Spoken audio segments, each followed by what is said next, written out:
Good afternoon and welcome back to the Lynn Lowdown. I'm Danny Vittori, and today we have on the Commanding Officer / Executive Director of the Salvation Army back on the program. Thank you so much for joining us today.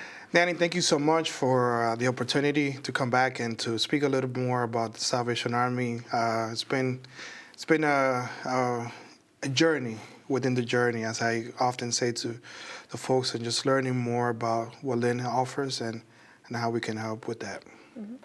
And the last time we spoke, you were pretty much brand new. It's been about a year and a half or so. How has it been going for you so far? Well, I'm at Lynn for sure. Now I can say Lynn is my home. Yeah. I've grown to love Lynn. I grew up to love the culture, the mix of cultures here.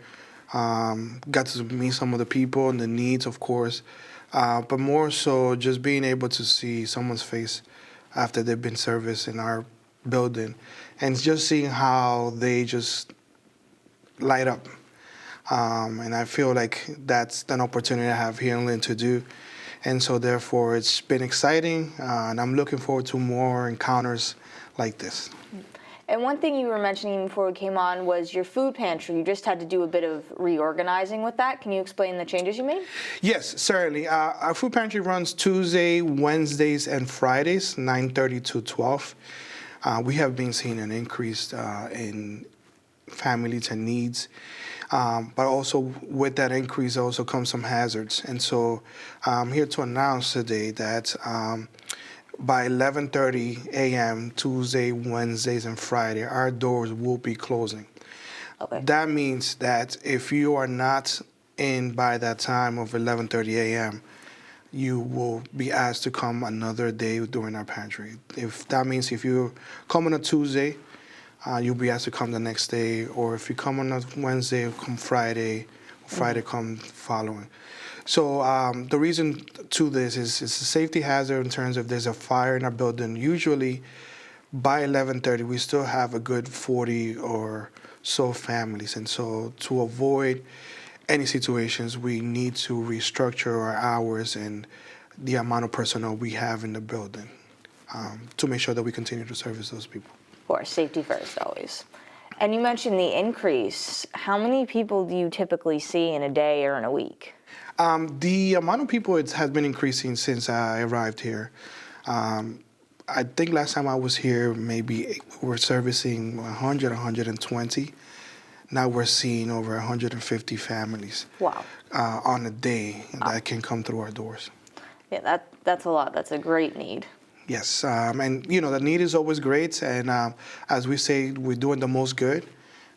What best way to make sure that individuals are being fed and we're providing the individuals the nutrition that they need.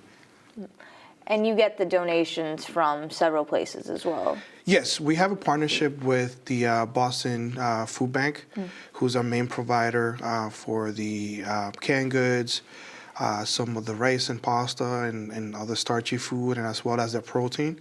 But we also have several local supermarkets who provide us with some good donations. When I mean good, I mean cakes and pastries, bread. But it's an opportunity for us to continue to partner with individuals. So if you are a supermarket that are not partnered with us and you would like to, call our office and we certainly will. Again, the need is greater, and as other counterparts of us and other agencies, we want to make sure that everyone is fed. Well, definitely. And you're also we're coming into the holiday time, so another thing is a toy drive, either people signing up for it or maybe possibly donating toys. So how's that been? So it's been great. The toys are the vast majority of our toys are due to arrive November 25th. So what we usually do is we have like an open toy shop where we take the parent and they come in. Our sign-up has been completed, but if you are in need, you can call our office and we can put you on a waiting list. There's always, I always say to people at the end, there's always going to be a leftover. And if you are a company or a partner who would like to partner with us to make this possible and we have less people on waiting list, you're more than welcome to do so by calling our office, and we will certainly get you the necessary names or folks that are so in need, and and then we will kind of go from there. And you also had a reminder for folks to make sure they write down either themselves or someone else who can actually go and collect the toys. Yes, if you have signed up already, the day of, you received a paper that has the date and time. We understand that situations do come up. So if you have that paper, you sure should have that paper. You should write who you are assigning to pick up the toys on your behalf. And certainly we will make that happen. I would like to say this also in Spanish, so that for those individuals. Si usted ya se apuntó para los juguetes de Navidad en el Salvation Army, el día que usted se anotó, se le dio un papel donde tiene la hora y la fecha. Si por alguna razón usted no puede ir, le pedimos que por favor en el mismo papel escriba con quién va a buscar los regalos de su hijo, de su hija o de sus hijos, y fírmelo por favor, porque así nos hará un poco tiempo y dolor de cabeza. Awesome.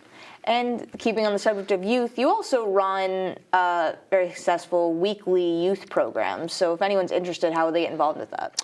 So certainly we do have like what we call the Smart Center. It's an after-school program through the state. Right now we are doing just elementary children. We have about 34, 35 children in our facility. We are gearing up also for the holidays, and as I was sharing with you, we're going to do a Christmas cantata. Just bring the holiday cheers to the parents, and that date to be soon released. So maybe something that you guys can share on our behalf to the community. And certainly the children who come, the vast majority are children of low-income families who will not be able to afford other places in our area. And so these children not only get help with homework, but they have a time of arts, which is the main priority. And we're trying to add now science. Cool. Okay. So that's going to be our January, what will be the word that we call it? Our January Welcome Back project, where we're going to be adding science to the program. And do they have to sign up at the beginning of the school year? Is it something that runs throughout the year for sign-ups? How does that work? So usually, for sign-up purposes, we just ask them to call our office. Okay. Usually we have kids throughout the year that either move or go away. The vast majority of our children are within the Lynn area, and they're more than welcome to call our office to see if we have an open spot. Right. I feel like, you were talking about so many different programs, things. I have no idea how you manage it all. But what were some other programs or ways that people could get involved, maybe if they were interested in volunteering? Certainly. Part of our volunteering process, you do have to go through Corey and Sorry, given that we have kids in the building. Of course. So we often say to people, if you want to give a helping hand to your community, our food pantry is the best way to do it. You have a lot more interaction within our building.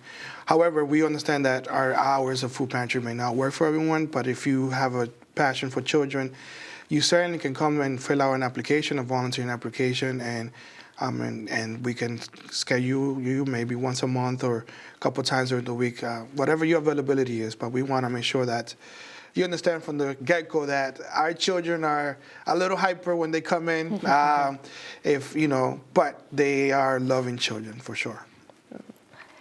And I know you mentioned it before, but do you accept donations from the general community in terms of food, toys, anything like that, or does it all come from partnerships? So we do. We do have some community members who, for years, traditionally, they have been involved with getting toys for families.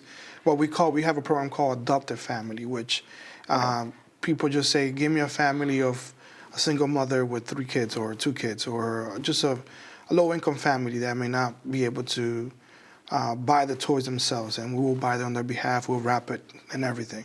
So this is another opportunity people can for the holidays in terms of toys.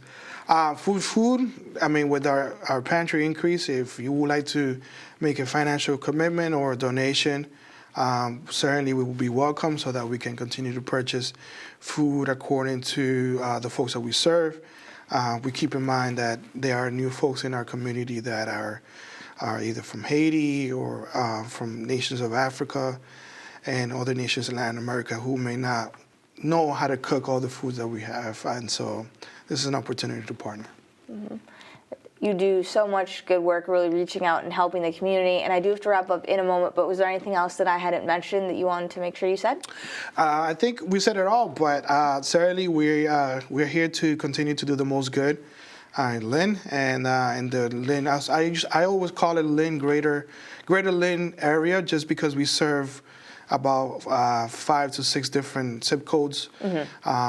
But our main hub is Lynn, and so certainly we're going to continue to be here and to do the most good in any way we can. Well, you can tell how passionate you are about this work, and I just want to thank you for coming on again to really share it with the greater community. Thank you so much, and thank you for having me. And again, if you are in need of any help, please call our office, 781-598-0673, and we are certainly will either help you or connect you to the right place. Well, I could not have said it better myself. So once again, I'm Danny Vittori. This has been the Lynn Lowdown, and we'll see you next week with more guests.